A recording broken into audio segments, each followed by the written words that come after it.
Newsflash, humans are migrating en masse. Many in search of work and better circumstance. Many more displaced by wars and massacres, predatory trade pacts, ethnic clashes, historical fractures, climate change impacts. Some call them refugees, others illegal immigrants. Whatever the label, there are more displaced people today than ever in history. Collectively, they form one of the world's largest nations, a flagless country of tens of millions, half of them children. So how is the world handling this crisis today? Surely the wisest, richest societies are responding in enlightened ways.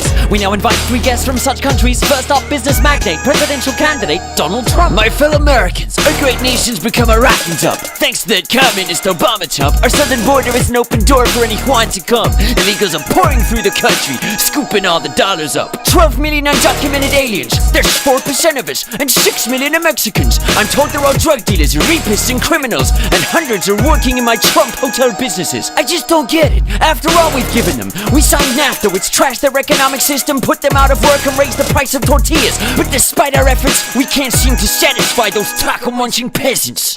Let's bring in Katie Hopkins, a tabloid paper columnist. What's your take on immigrants? It's the day of apocalypse, and the EU's doing nothing to stop loads of unwashed droves from crossing over the ocean like cockroaches. They get on wobbly boats and drown if we're lucky. Then the survivors arrive on Greek islands and head for this fine country, Great Britain, the United Kingdom, where they swamp our local culture and welfare system. Feral migrants, spreading like the norovirus. We've had to put up miles of fences to stop the tide of outsiders. With jihadi names, weird clothes and cruel customs, they're robbing us of our own country. Truly disgusting.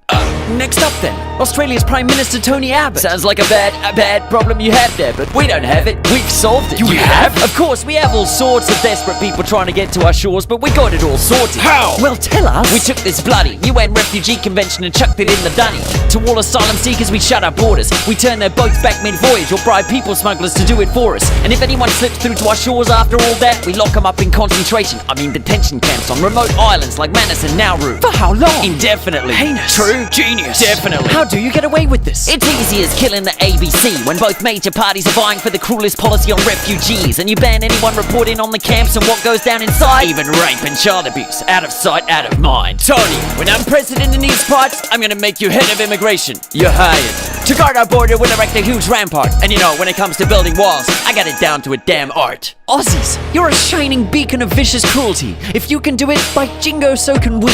Quick go, send our gunships and British Navy. Blow those sweaty Syrians straight out of the flipping grey sea. Ripper Katie, glad to be an inspiration. Well, it's great to see such close collaboration between nations, but is it ethical? Let's pose that question to Mr. Moonseed from the NGO Real Humans Say Welcome. Greetings, xenophobic pundits. My preaching from the pulpit today shall focus on the gleeful topic of oneness. Different cultures can bring new and positive customs, great food, music, yoga, hot people, a melting pot of abundance. We need to open our borders and receive the magic. Let people roam the globe, choose love, not fear and panic. Unless, of course, they're trying to migrate to Atlantis, which is reserved for me, the highest race on the planet. Multiculturalism means the death of our fragile white race. They're trying to wipe us out without a trace. Only white countries are forced to mix with other ethnic types. Dead right. If we get lax on immigrants, it'll be white genocide. Genocide? That's an interesting choice of expression. Didn't you yourselves migrate to the countries you now live in and push the locals out of their homes, imposing your own language, laws, and culture across their homelands? Exactly. You saw how that went for Native Americans and for Aborigines. We are living proof of the danger of immigrants. They'll steal the land we stole, invade our barbecue areas. I'd rather leave than witness this. Don't try to come to Atlantis, you barbarians! How's it, my Chinas? Let's call an intermission. I've been listening in and it seems like it's time for one of my Blixen interjections. Bilderberg from the New World...